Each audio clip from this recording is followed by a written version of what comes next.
Awesome. For those of you who, we are having a way jazzier industry exchange today. I just want to give a quick shout out before we start out here to the production crew who picked the jams, if you guys could hear it. It's a much jazzier intro than we normally have, so I was feeling that. But welcome to another industry exchange, you guys. I am Meghan Jones. Thank you for tuning in. We always love your support. Anything that comes along, hashtag industry exchange, you want to be following that. You can, tweet us your questions, Instagram us your questions, all the things. We're on all the platforms, so make sure you get those today. But sitting beside me here today is why we are here, and it is Chloe Heavey. Welcome very much to our episode here today. And she oversees the artist strategy team at Stem Disintermedia. Let me tell you how many times I had to say that before I could get it correct, but as Chloe pointed out to me earlier, we can just call them STEM for the remainder of the series here today. But if you're a musician, you may already be familiar with them because that is what they deal in. There's a digital distribution and payments platform that we're going to get into and talk about. But if you're not familiar, visit their website, stem.is,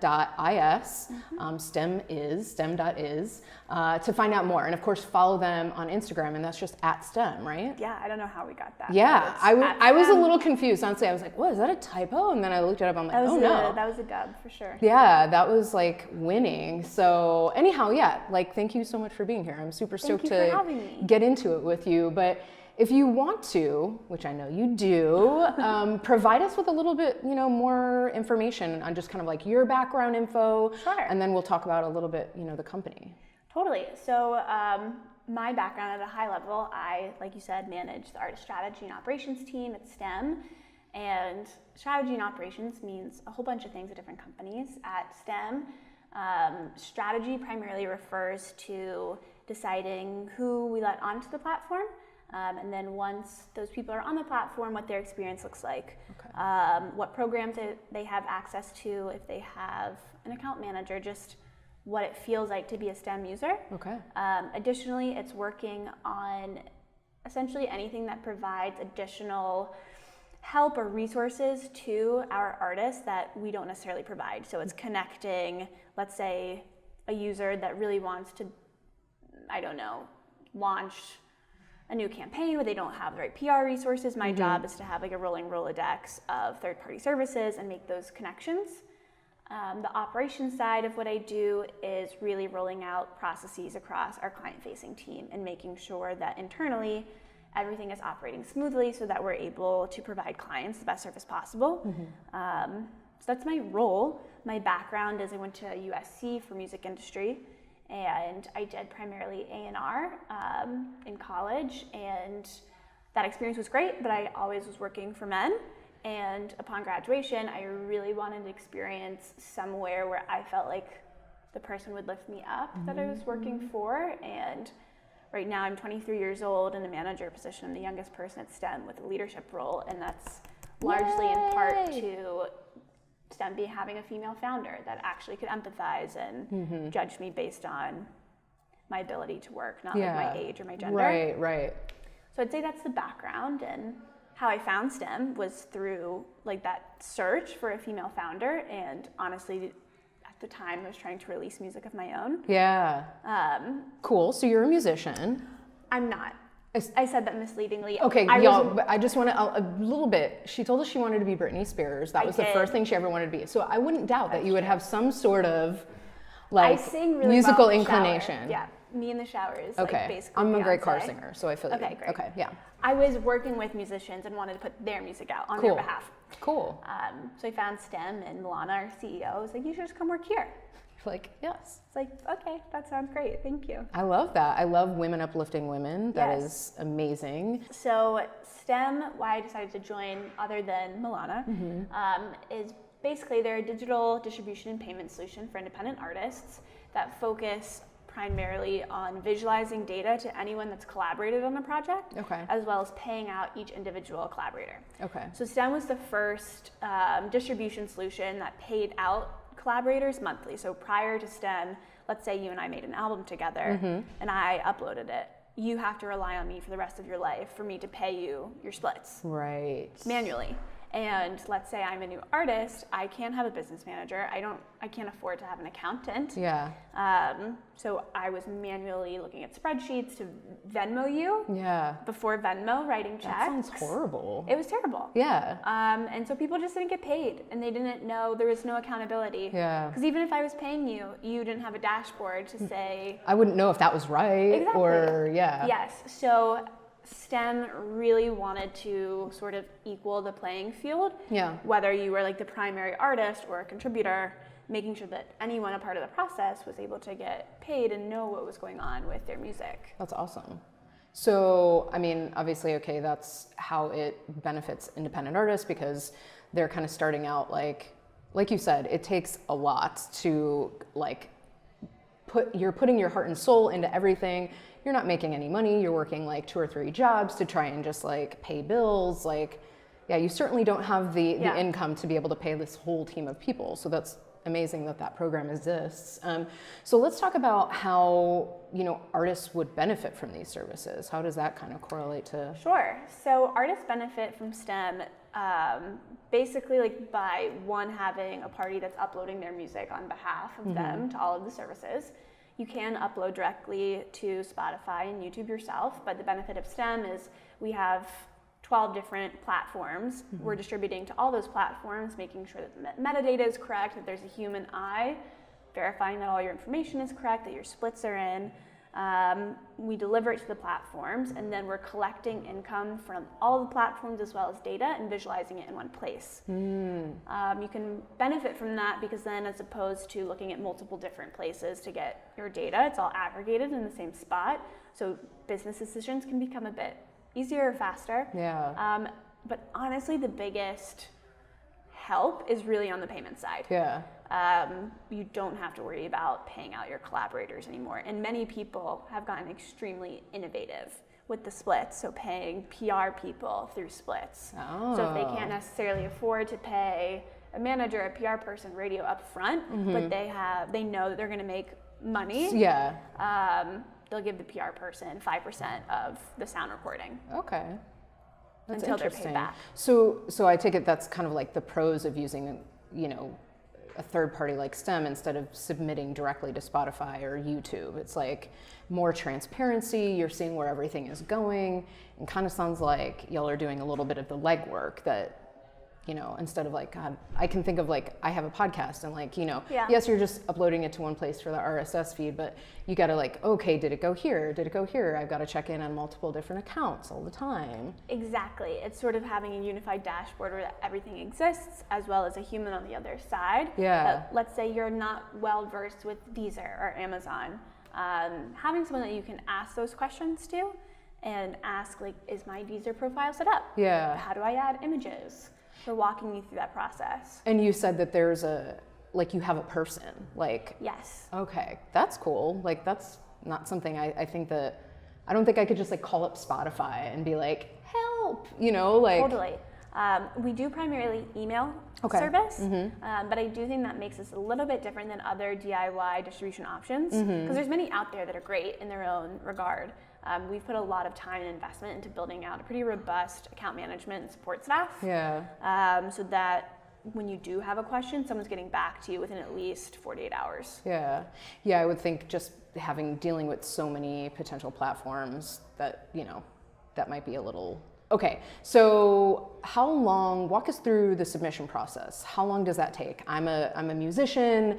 What does that look like for me? Yep, so you would log on to STEM, and basically you do everything yourself. So you're adding all the metadata, all the artwork, all on your own, including the splits. So that process, depending on what assets you already have ready, typically takes anywhere between a couple minutes to maybe 10 if it's a full album and you're entering in a bunch of different splits. It depends on the length of the project. Let's say anywhere between 2 and the max 20 minutes to upload your content. Okay. Once you submit the content, it's reviewed by our team, which we have a review process that typically takes 12 to 24 hours. So you're not just letting anybody through, right? You're curating the space? Yes. So Okay. the curation actually happens before you even have access to STEM. Oh, okay. So it's invite only. Ooh, exclusive. Okay. Invite only. We only let on about 5 people a week, so it's very selective. Once you are a user, you submit your content. Okay. From there, once we approve the content, which basically just making sure is everything okay from like a QA perspective. It's then sent to all the platforms, and typically within 72 hours, we get all of the links delivered back to us from those platforms. That's cool. So our delivery time is 5 business days, just so that we can make sure that everything looks good. Yeah, it's all copacetic. Yeah. Exactly. We can communicate to the user if something doesn't look right and still meet their live date and time. So that's the turnaround time.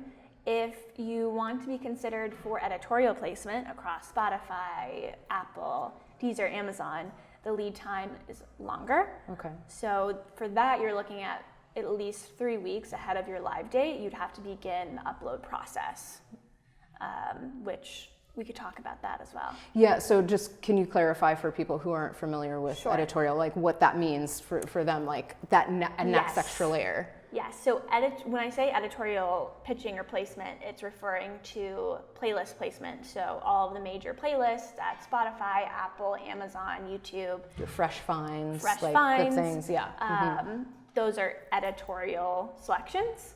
So people are manually curating those playlists, and we pitch to those curators. Very cool. Yes. So that's good to know that somebody's out there doing that. That's great. Yeah. Okay. So how might artists kind of use that time, I guess, then to build hype about their upcoming release while all these things are going on? So there's a bunch of different ways to build hype, and I think it depends on the artist and what they want to do.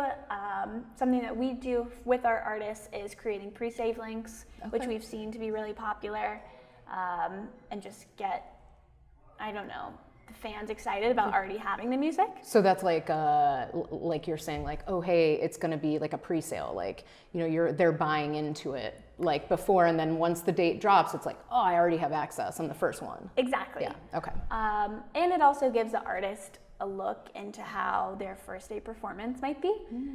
So that's one way. We see some artists that will release like snippets of visuals across their Instagram. Many of our artists have PR staffed because they're really treating themselves like their own business. Yeah. Smart.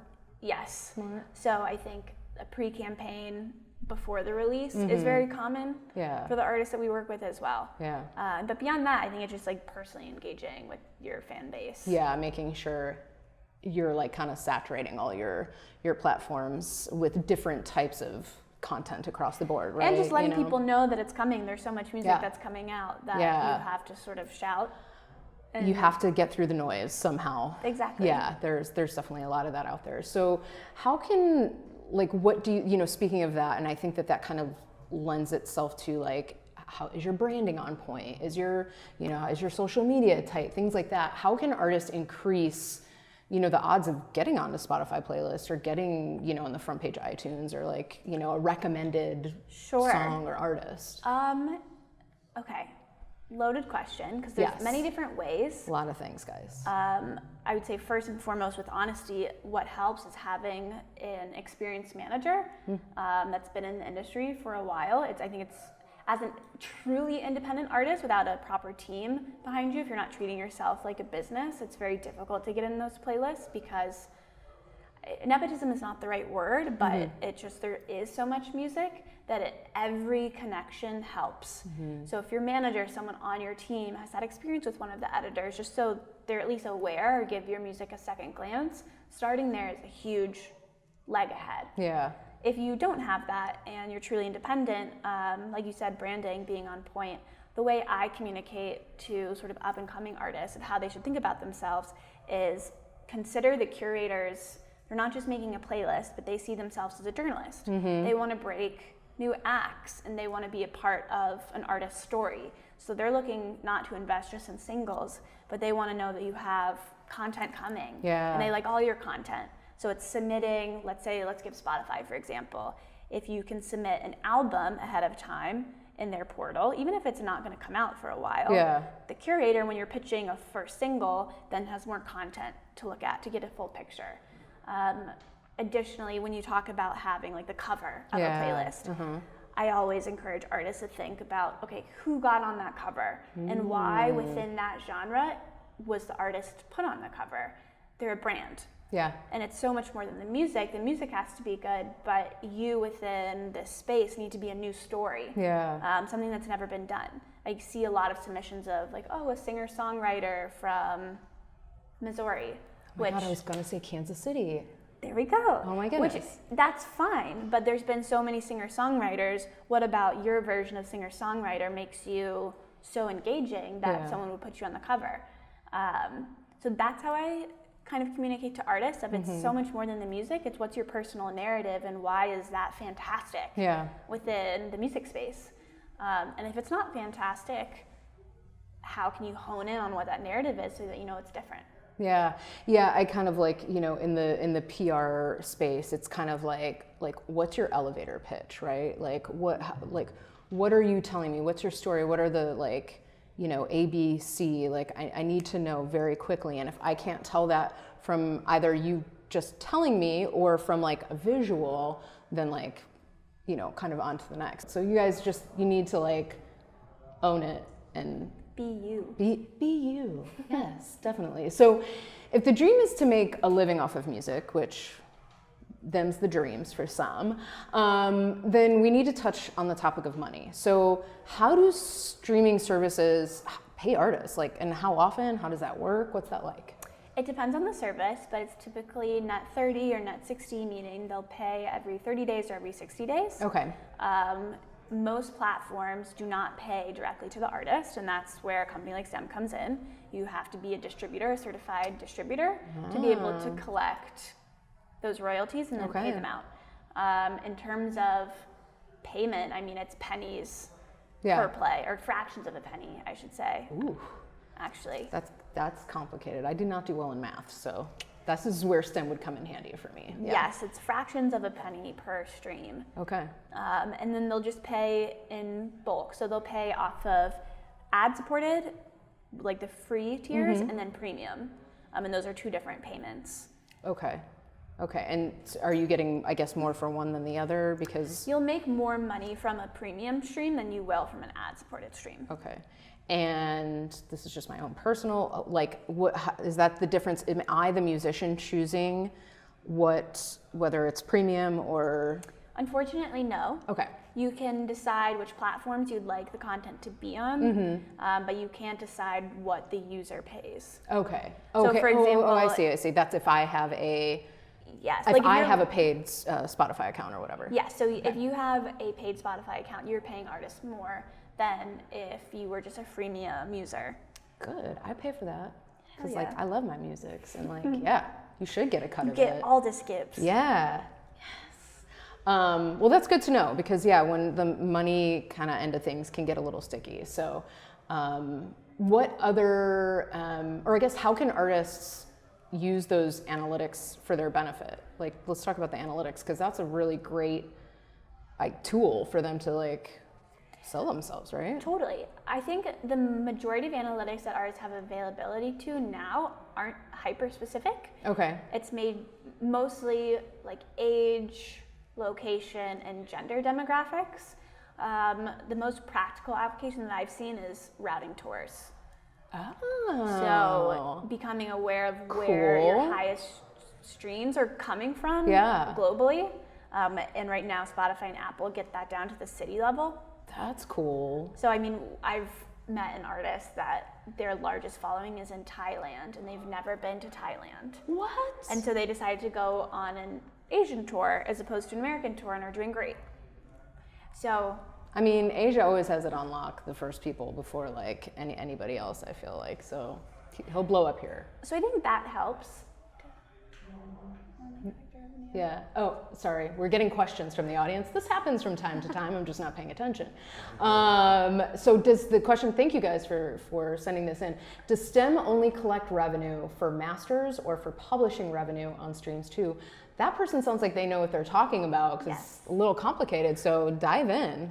We collect on 100% of the sound recording. For publishing, we're only collecting on US digital downloads. So the mechanicals from the US digital downloads, which is a very small piece of the publishing pie.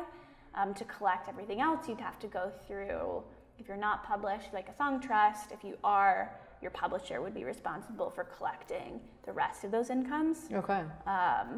Yes. So that sounds a little... So yes and no. Yeah, I guess it varies, right? But we collect a small piece, but you should still have a publisher be registering your songs. Okay. So get that ish registered is what we're saying. And I'm sure that helps to like make sure that that's done too, like for safety reasons. I don't know. Yeah. Kind of like copywriting something. So what other sources, so this is obviously like a source of income, potentially, even though we're talking about fractions of a penny. What other sources of income should musicians consider, like aside from? Well, besides touring, I mean, I think that's hard. It depends where the artist is at in their career. A lot of artists kind of package experiences with themselves and go through services like Patreon or Bandcamp. And I think that's been very effective of being very experimental with like what is the price sensitivity there. And if you offer something unique, being experimental with how much will someone pay for that. Yeah. Because when you're growing, you don't have, like back to that analytics point, you don't have the specific emails of your super fans. Right. So all you can do is try to reach out to Instagram and see like who will Test bite. the waters. Yeah, exactly. yeah. And I think sometimes artists shy away from being experimental because talking about money can be uncomfortable. Sure, yeah, it's a touchy subject. But I think if there's a classy way to do it and something that feels organic to the artist, I think experimenting with what can you provide to your fans that they will pay for more than one stream. Yeah, you mentioned Patreon, which is a really great way to like, hey, get a, support me, you get the album, you might get it on vinyl or you'll get a t-shirt and a sticker. There's like packages that they kind of put together that are promoting themselves. Now you mentioned Bandcamp too, and I only know that to be like like where I might find musicians, but that they just have their like EPs and like kind of like their press kits and stuff. Is there a way for them to monetize off of that? I'm not sure. I know that you can sell merch though. Oh, okay, cool. So that's another. Yeah, and merch is always great. I always love like pins and stickers and all that fun stuff. Yeah, band tee. I think like that stuff can kind of go a long way if you have the funds to kind of put into that, right? Totally. Yeah. So we have another question for the audience. Thank you guys very much for sending those in. What makes an artist stand out to you, brand-wise and or sound? So this is a personal question. What makes an artist stand out to me? From my personal taste, I think I'm extremely interested in artists that sonically take a genre. I call it like approaching a genre sideways, where you'll take a traditional genre, but then you're slightly sprinkling in a different genre. So you're bending it and pushing boundaries. And it usually takes that new sound, maybe 6 months, a year, to actually hit the masses and be something that's very interesting. Coming from like the A&R background, which I mean I was in college, but artists that are ahead of the curve, both from a brand perspective of what their visuals look like, and then sonically that are taking risks, but it's still commercial enough that you can tell that they're trying to reach a mass audience, but are taking a bit of a risk. That is what makes an artist stand out to me, because to me it shows that they have vision, that they believe in themselves. Yeah, no risk takers, right? I mean, you think about like any artist worth their salt is like always on the very fringe of, things. So I definitely, individuality again, I think it comes back to. Yeah, and I think from a broader perspective, it's fully leaning in to whatever you decide your thing is. I think typically if you look at someone's Instagram feed, or if you even listen to their music, there's a clear difference between an artist where you can after listening to your Spotify, I can reiterate a sentence to describe to someone what your sound is. And if I look at your Instagram, I can reiterate in a sentence what your look is. And the imagery that I give artists is kind of like, people are going to put you in a box, and how powerful is it if you can define your own box and present that to someone. So if you define your own box, and let's say you have 3 words that describe your image or your sound, and you decide to lean into that and run with it, you're putting yourself in a position of power. And I think I look for artists that understand that. Yeah, no, definitely like having that little bit of elevator pitch, that 3, like being able to really dive into that, lean in. That's really good advice. I like that. So what do you think, any final tips that you can think of off the top of your brain that you might want to give to independent, musicians out there who... Yeah. Patience and time, which maybe are synonymous. But we have so many artists on our platform that were making like $100 the first couple months that are now making tens of thousands of dollars.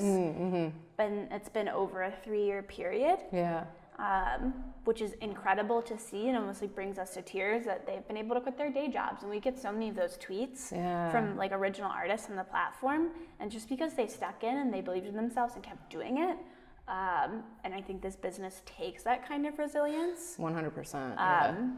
And it's interesting being in an era where we have like the Spotify stream numbers. Yeah. There's the internet gives us instant gratification and likes instant gratification. I think it's not getting caught up in the fact that you might not be getting instant gratification, and how do you keep pushing through? Yeah, that's tough, right? That duality, because we are in such a like, if you're like an influencer or something like that, it's all based on those like numbers. What can I get like right now? So yeah, to kind of have to like flip the script. Keep it pushing, as the kids say. Would you compare a musician to a small business? Why? I think we kind of touched on it a little bit. You said that. Yes, I 100% would. I think it's very difficult to, in this day and age, make meaningful income as a musician if you are not doing that full time, which not everyone is able to afford that. But I think the mentality of trying to get to full time and taking it as seriously as you would take a business. Yeah. Like when you're building a business, you have to have like a business plan, and we're talking about kind of owning that elevator pitch. I think it's being extremely methodical about how are you going about your artistry, and understanding that just creating content on its own isn't the key anymore. That's not gonna be what makes you stand out. And if you're not good at the operational aspect of it, that's okay. But then it's how can you build a team around you who's your first employee, for lack of a better word, if it's a business that does know how to do that. Yeah, no, that's really smart. I mean, I wouldn't get anything done solo. Like it takes teamwork. It 100% does. And I think some artists might like I've worked with artists myself who kind of get caught up in the idea that like, well, this is my vision and my baby. And it's like, you're totally right. But like, I see your vision and your baby, and I want to help you get there. So you kind of have to like let me in, Yeah, letting go a little bit. Yeah, letting go a little bit, which can be hard. But like, if people's hearts are in the right place, then it's all good. Goodness gracious, I'm loving it. Is paying PR companies sustainable / worth it for Spotify playlists? Okay. I think it's a gamble on yourself always. I would say that PR, depending on the type of PR, I personally see as PR as reaching the music industry, not your fans. So in terms of getting on playlists, these editors are looking at blogs, they're looking at similar artists. I think it helps, but it's over time. Right. I don't think investing in one PR push is gonna get you on that playlist. Right. But it's hopefully surfacing your brand, your music to someone in the industry that will then pass along your music. Right. Yeah. I don't see PR as like a one-to-one. If I get a PR campaign, I will definitely get on a playlist. Sadly, that is not the way it works. PR is it is a long game. It really is. Yes. And investing in those, kind of like you were saying, those relationships that, if you get on, VH1, that's how old I am. But like some writer, on some music blog picks you up, and so does, even if it's smaller pieces, those people making those playlists are going to do a Google search and be like, oh, okay, they've like popped up here and they've popped up here. Like people are talking about this. There's a little bit of buzz behind this artist. So, okay, they're worth investing our time in. Let's check it out. Totally. It's like having a certification of sorts if you're applying for a normal job. Yeah. Okay, I like it. Yeah, I mean, bias. I'm an advocate of PR, but amazing. I'm going to check with our producers here. Any more questions? Okay. Sorry, guys. Unfortunately, that's all the time that we have. But thank you so much for sending all those questions in. I'm still so very curious about this, and I feel like I have more questions. But unfortunately, that's all the time we have. But a huge thank you to you, Chloe. I appreciate your time and being here, answering all these crazy questions. But remember to check them out. Stem.is. Stem is. And you can check them out on Instagram @STEM for more information. For all you musicians out there that are looking and interested and have questions, please go check them out. But we will be back Tuesday, May 28th. Of course, that 2 p.m. PST time slot. We will be right here with another special guest. Thank you guys very much. My name is Meghan Jones. I'm happy to be with you today, and see you next month.